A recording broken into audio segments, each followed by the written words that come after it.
Aku mau marah, tapi keadaan ibu malah kayak gini. Kalau bukan karena ibu sakit, aku juga gak mau balik ke sini lagi.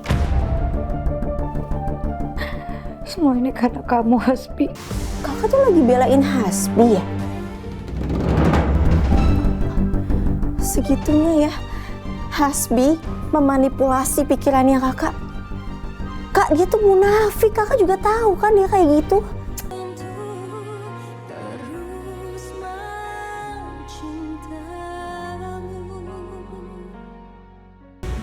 Jadi wajar aja kan kalau kita saling support.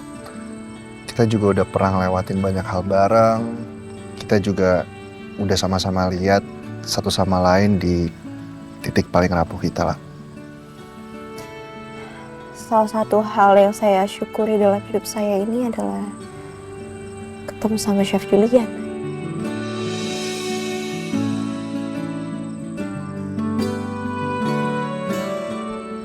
Mas Excel, Rindy, kalian semua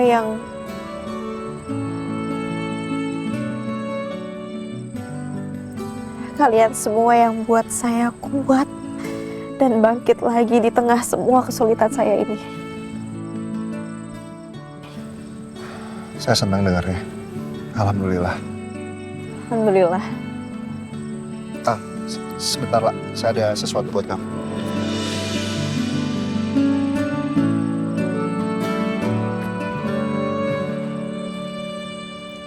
Kamu harus bawa ini setiap hari.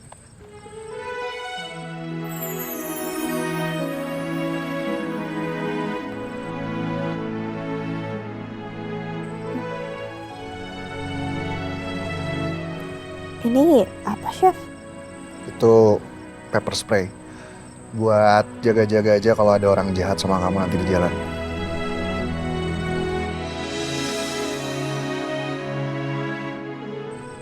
Makasih.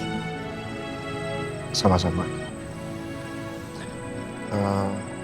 Ya udah, kalau gitu kamu masuk aja, istirahat.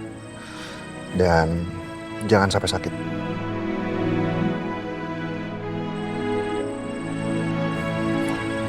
Chef juga ya.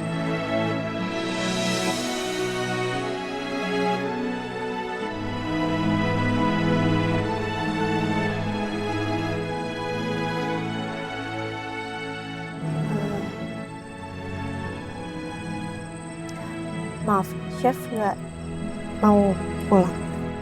Oh iya, nanti saya pulang sampai kamu masuk ke dalam rumah dulu. Oh. Habis itu baru saya pulang. Ya udah kalau gitu saya masuk ya, Chef. Sekali lagi terima kasih banyak. Sama-sama. Hati-hati, Chef. Assalamualaikum. Waalaikumsalam.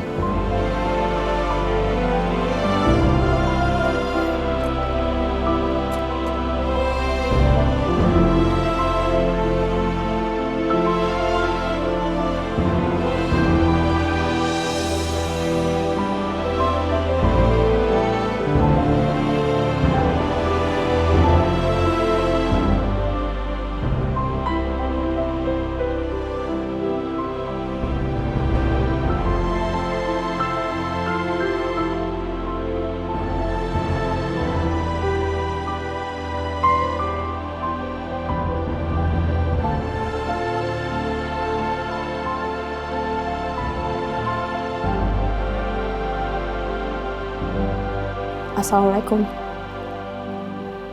Waalaikumsalam. Arden gimana, Kak? Masih sama kayak kemarin. Belum ada perubahan, Kak. Menurut kamu sepemikiran gak sama ibu? Menurut kamu, Arden kayak gitu karena Hasbi?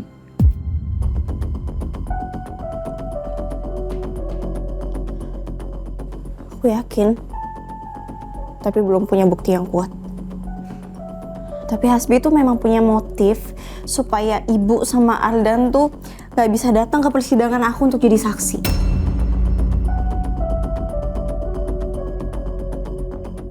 Kamu nggak punya bukti? Kenapa kamu nuduh Hasbi? Siapa tahu itu debt kolektor hutangnya Arden. Dia kan emang bermasalah tuh. Suka pinjem-pinjem sana sini, pinjol lah apalah tahu. Bahkan pernah babak belur juga.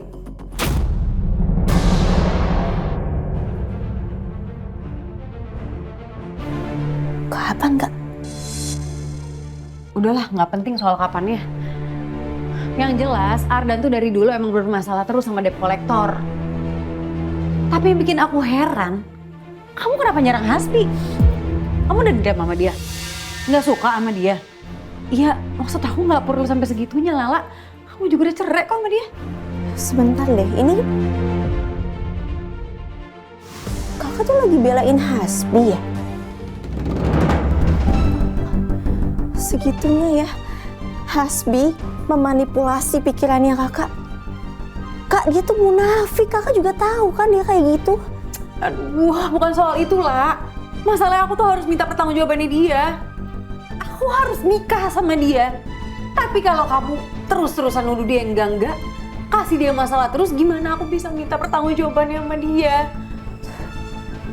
Kakak tuh ngarepin apa sih?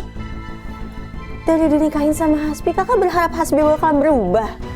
Gak kan, Kak? Udah, Dela. Itu stop sok tahu ya. Aku tuh kemarin bantuin kamu di persidangan, bersaksi buat kamu. Itu biar kamu tuh cepet cerai sama Hasbi. Biar dia bisa segera nikahin aku. Kamu jangan kepedean kamu. Kakak, ini pikirannya lagi nggak jernih. Kakak masih belum bisa nerima semua ini termasuk kehamilan kakak. Aku jujur kasihan sama kakak. Kakak diperdaya sama Hasbi sampai hamil, terus sekarang kakak masih belain Hasbi. Ibu sebenarnya gak yakin kan sama Hasbi? Aku gak peduli. Kamu tuh ngomong kayak gini karena kamu egois lah. Pokoknya, aku akan tetap minta pertanggungjawaban Hasbi. Aku akan tetap kejar dia. Aku mau dia nikahin aku. Karena aku gak mau anak ini lahir tanpa ayahnya. Aku mau anak ini dapat pengakuan yang sah dari ayahnya sendiri. Nah, aku gak mau anak ini bernasib sama kayak ibunya.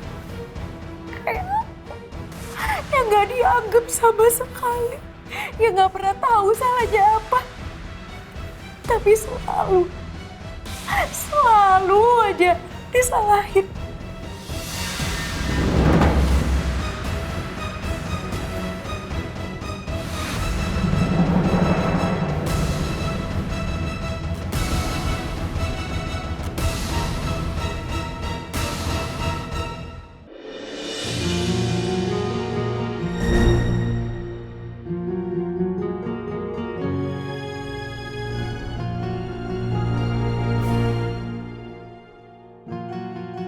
Saya setuju sama kamu, lah.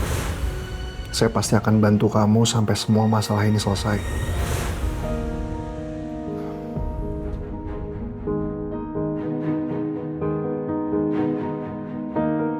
Ya, halo Pak. Halo, Sol. Kamu masih di rumah sakit? Masih Pak. Memangnya ada apa ya Pak? Sol, saya butuh bantuan tim kamu yang kemarin, masih bisa nggak ya? Oh, buat apa ya Pak? Memangnya ada yang diculik lagi? Bukan. Pokoknya gini, Sol. Kita mulai sekarang itu harus ngawasin gerak-geriknya Hasbi biar kita tahu apa rencana dia ke depan. Atau seenggaknya gini deh, kita bisa nemuin bukti kalau penculikannya Rindy sama terlukanya Ardan itu ada sangkut pautnya sama Hasbi. Tenang Pak. Tim sewaan saya memang bagus untuk melakukan tugas seperti ini. Oke, lebih cepat lebih baik sih. Baik Pak. Oh iya Pak. Maaf Pak. Si kerak wajan itu sekarang tinggal di mana Pak? Kemarin, waktu saya nganterin Lala pulang, Lala sempat cerita. Kemungkinan besar Hasbi itu sekarang tinggal di apartemen Amnesia. Apartemen Altara di nomor unit 818. Siapa? Apartemen Altara, unit 818. Baik, kalau gitu saya langsung kerahkan tim saya untuk mengintai di sana ya Pak. Oke. Sal. Bentar, Sal. Kamu harus hati-hati ya. Buat ngadepin orang licik kayak Hasbi, kita harus jauh lebih pinter. Oke? Oh siap, pasti dong Pak. Saya kan udah tahu banget tabiat si kerak wajan licik ini. Kalau gitu saya langsung laksanakan Pak. Terima kasih Pak. Oke. Makasih ya, Sal.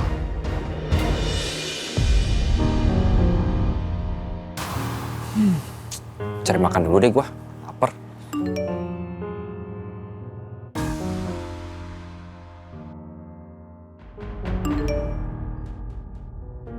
Bos, ini tempatnya. Dengan ini, harusnya satu masalah gue selesai.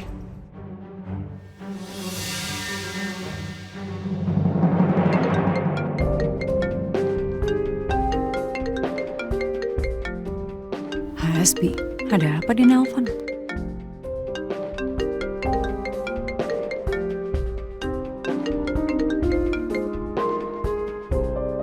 Halo Bi, kenapa? Gimana kabar lo? Tumben banget kamu nanya begitu.